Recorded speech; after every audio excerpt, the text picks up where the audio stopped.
கோமாங்க என்ன விலைங்கண்ணா? 2 கிலோ 100 ரூபாய். 2 கிலோ 100 ரூபாயா? 3 கிலோ வராதா? 3 கிலோ வராது, 2 கிலோ 100 ரூபாய். ஒரு 2 கிலோ போடுங்க. நல்ல மாம்பழமா பார்த்து போடுங்க. ஓட்டை சுத்தையும் போட்டு எங்களை ஏமாத்திடாதீங்க.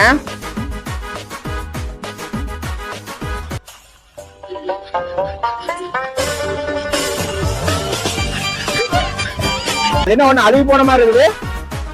ஓ, நீ இப்படிதான் எல்லாத்தையும் ஏமாத்திட்டு இருக்கியா? தெரியாம வந்துருப்பான். தெரியாம விழுந்துருச்சா? நல்லதா போடு. சின்ன பையனை ஏமாத்துற நீ. இடது அது எப்படி கரெக்டா வரும்? கூடதான் இருக்குங்க.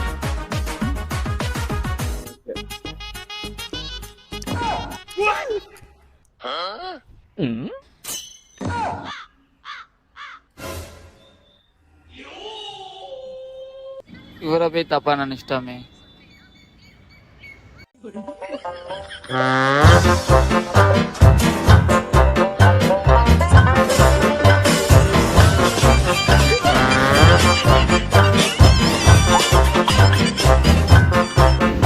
ஐயோ ஓடிட்டானே பாவி பைய.